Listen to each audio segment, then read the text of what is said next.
Começou! Escuta que começou! Bendita a hora! Atenção, atenção! A gente está começando um pouco mais cedo, você sabe por conta de quê, né? Que a Rede Vida transmite a Copinha, então daqui a pouco tem jogo aí da Copinha. Então, fica com a gente, porque começa agora o melhor programa da tarde. Por quê? Por quê? Porque é o seguinte, só vem gente inteligente aqui, meu filho.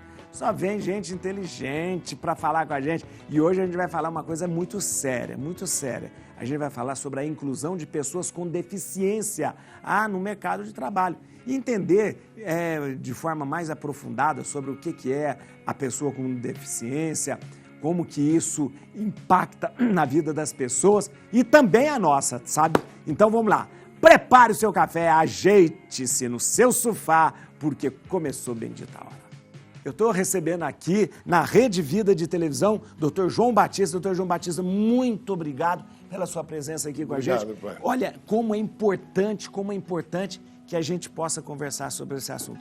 Dr. João Batista é uma das pessoas que é uma das maiores referências aqui no país sobre esse tipo de pensamento e um pensamento mais profundo sobre a questão da pessoa com deficiência na sua inclusão.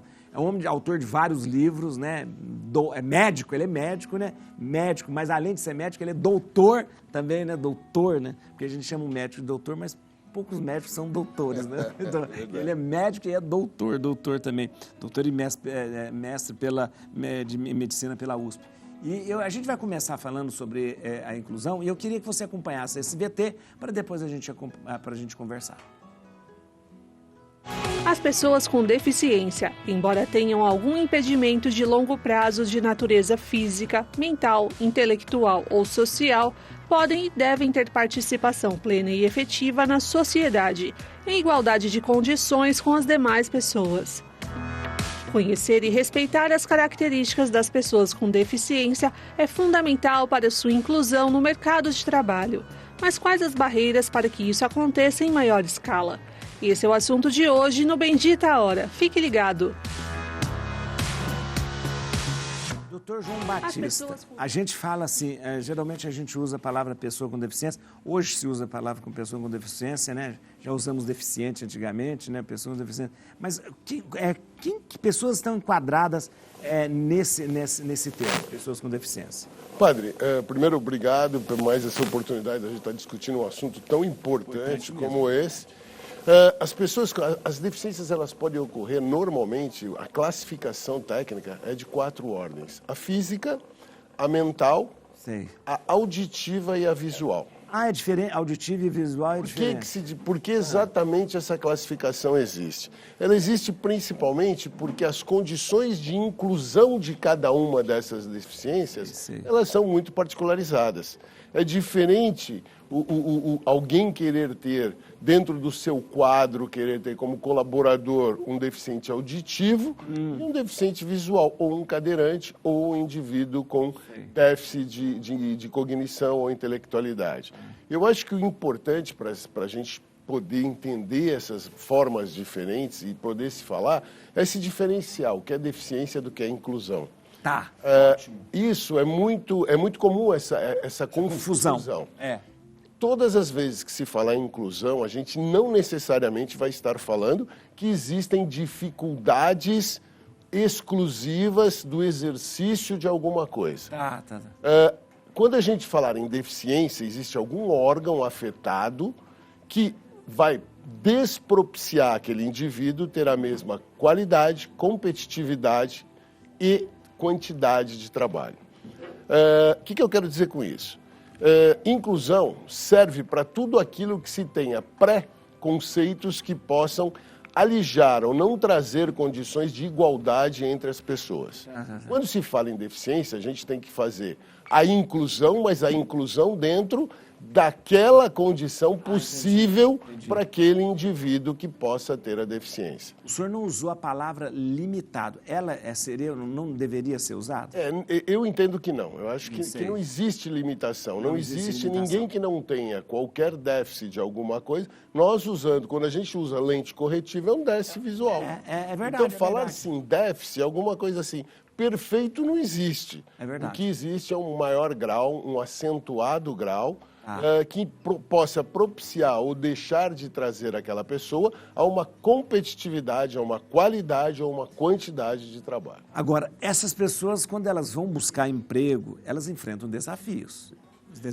E quais, o senhor trabalha com isso? A gente poderia elencar os principais desafios que essas pessoas, além do preconceito? O principal desafio é o preconceito. Segundo, eu acho que a falta de conhecimento, muitas vezes, de quem está ou fazendo seleção, ou está trazendo alguma condição, seja ela obrigatória por lei ou não. Isso é uma coisa que, se o senhor me permite, eu gostaria muito. Isso. Não adianta se ter lei se nós não tivermos conscientização. Então, porque existe uma lei. Existe uma lei que protege e até pela Previdência Social, uma que obriga a ter um quadro. Se tem uma porcentagem, de acordo com o número de pessoas com deficiência. E essa é uma lei. É uma lei. Agora, a lei precisa ser, a lei é fria.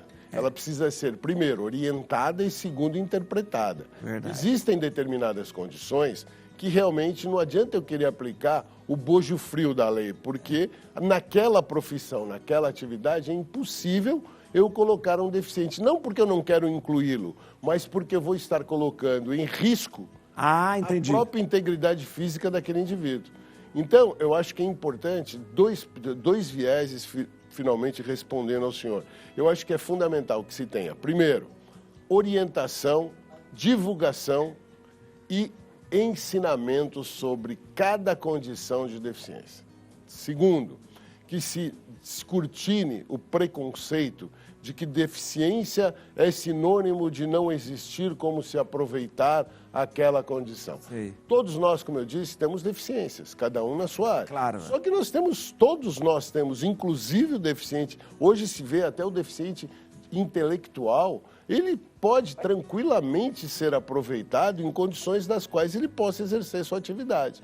Então, o principal aí é se ter profissionais multidisciplinar que possa traduzir a condição de deficiência ao aproveitamento e à inclusão social e inclusão trabalhista. Doutor, a lei, eu achei interessante o senhor falar, porque a lei, se as coisas fossem naturais, não precisaria de lei.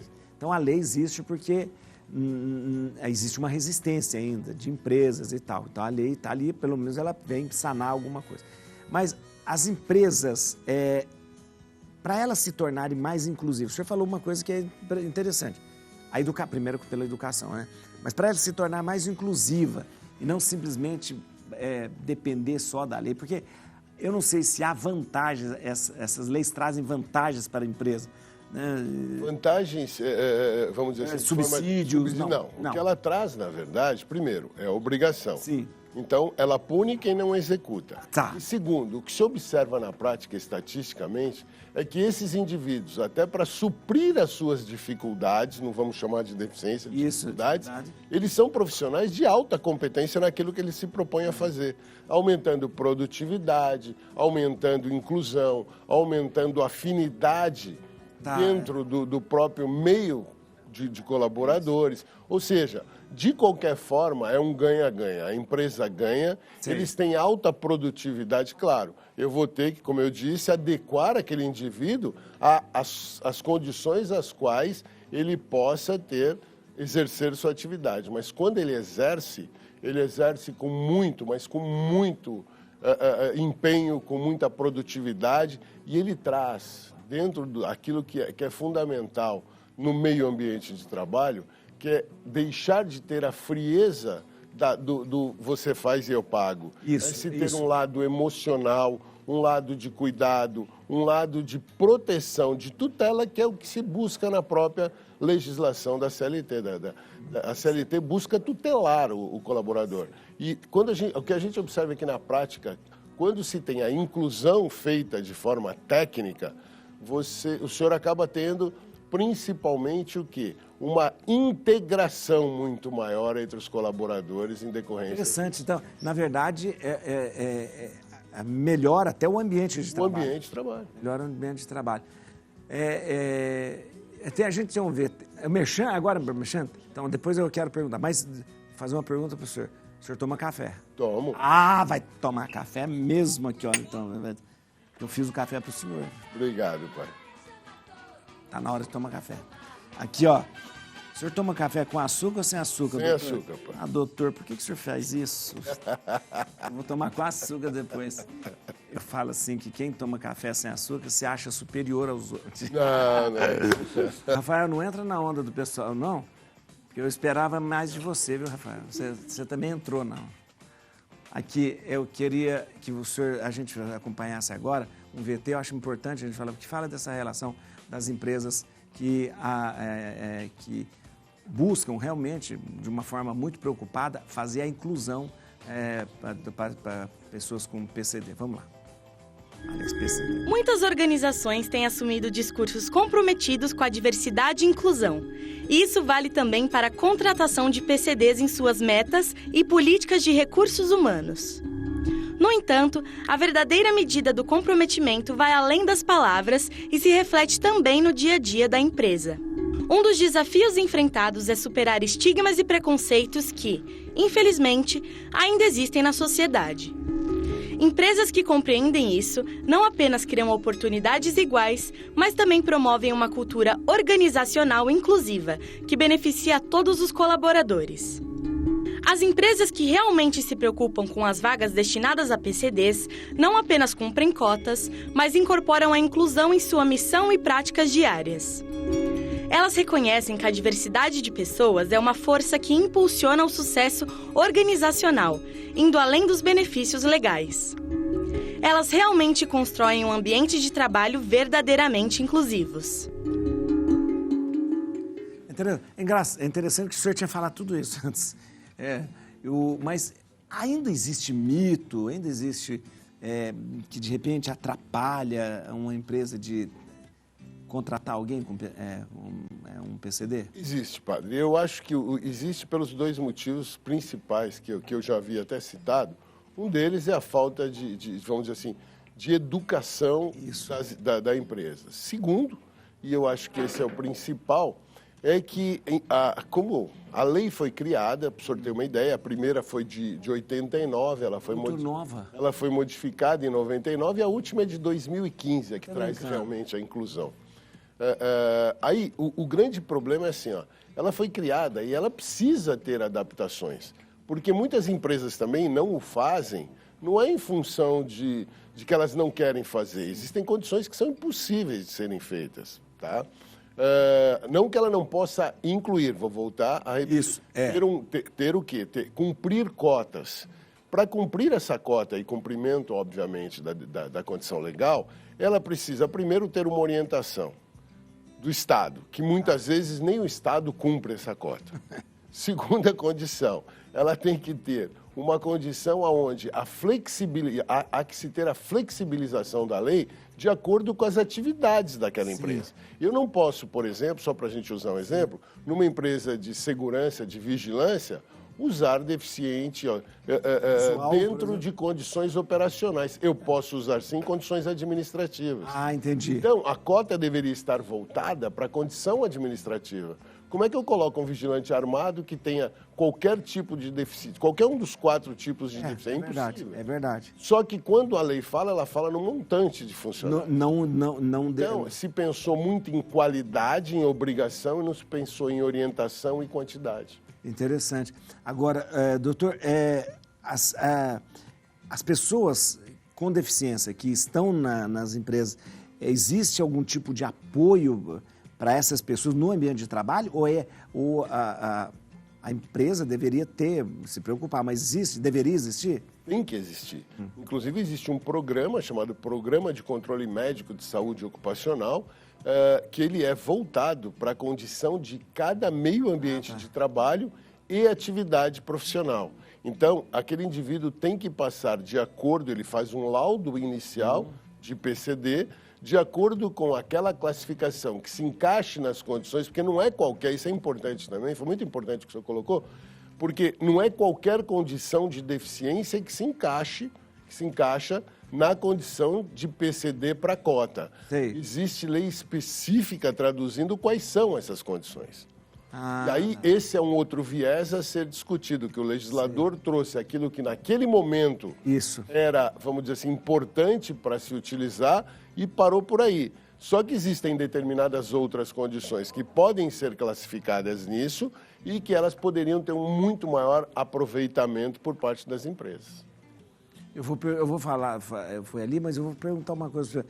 Se é todas, mas depois você me responde, se é todas as empresas, elas precisam cumprir essa cota, tá bom? Doutor, toda empresa precisa cumprir essa cota? Precisa. Existe uma legislação específica que obriga a empresa a cumprir a cota. Eu estou pensando, porque na paróquia, na minha paróquia, a gente tem uns funcionários... mas tem um limite. Isso que eu ia falar. Qual começa acima de 100 funcionários. Não. Acima de 100 funcionários. Então não. Então existe um limite, a partir deste limite é obrigado a se ter proporcionalmente, percentualmente, um número que ele vai aumentando na medida em que aumenta o número de funcionários. Então não é, seria a partir de 100 funcionários. A partir de 100 funcionários. E as organizações, além das empresas, mas as organizações mesmo não governamentais, as organizações também governamentais, como que deve fazer para promover? Eu estou vendo aqui um esforço do senhor, né, como pesquisador, cientista, né, trazendo isso para a sociedade, que eu acho fantástico. O senhor está aqui à tarde falando para o Brasil inteiro sobre uma coisa muito relevante, né? Mas existe algum esforço de outras organizações para esse convencimento das empresas? Padre, existe, infelizmente, muitas coisas no Brasil, a gente vê que elas acabam enveredando pela dor e não pelo amor. Sei. O que existe são os Ministérios Públicos do Trabalho, federais, que eles forçam, que eles entram, obrigam ataques, que são os acordos feitos entre o Ministério e a empresa e um cumprimento. Agora, volto a repetir, se o senhor me permite, eu acho que o principal era flexibilizar e adequar para cada atividade. Não existe, assim como a gente acabou de falar que não tem deficiência igual, cada um com a sua e todos nós temos, e as outras condições podem ser muito bem aproveitadas, a gente tem que entender assim, não dá para se ter uma legislação totalmente cega e objetiva que abranja todos os campos de atividade. Então, acho que deveria se ter uma legislação que obrigasse, sim, para que se faça, para que se tenha um estímulo, que ela, de alguma forma, desse algum estímulo para que as empresas fizessem e, principalmente, que isso pudesse ser adequado à condição da própria empresa na atividade que ela se propõe. Aline, é para acabar mesmo? Eu não acredito. Eu estou com uma das maiores autoridades aqui. Na hora que a conversa está ficando boa, a Aline manda eu acabar. Não acredito. Doutor, doutor, o senhor acabou de lançar um livro, né? Como é o nome? É o livro de teletrabalho. Teletrabalho. Olha que interessante. Devia ter trazido, queria mostrar. O senhor manda que eu vou mostrar. Eu vou trazer para o senhor. Sobre teletrabalho, que é algo que deve ser discutido muito hoje, viu, os famosos hoje chamados de home office. Home office, home office porque fica mais chique, né? Doutor, eu queria agradecer o senhor muito, muito mesmo, muito. A gente precisa voltar a conversar sobre esse tema. O senhor precisa voltar aqui, porque a gente precisa aprofundar. Principalmente sobre a questão do teletrabalho. Eu queria que você continuasse já seguindo, entendendo todo esse trabalho do Dr. João Batista. Você vai seguir no Instagram, @Instituto Paulista SST, não é isso mesmo? Aqui, @Instituto Paulista SST. Saúde e segurança no trabalho. Saúde e segurança no trabalho, é muito importante. Começa a seguir. Também você pode entrar em contato por esse telefone, 0 operadora 11 29 77 88 99. 0 operadora 11 29 77 88 99. Entra lá para você ter mais, aprofundar mais nesse assunto. Muito obrigado, doutor. Padre, eu que agradeço a oportunidade, sabe que eu estarei sempre à sua disposição. A gente precisa falar mais sobre isso. Obrigado. Viu? Obrigado, pai. Vai encerrar o programa, viu? Com esse clipe, Muito Prazer, Eu Existo, da Xuxa, viu? E obrigado por vocês ficarem com a gente. Daqui a pouco tem futebol, né?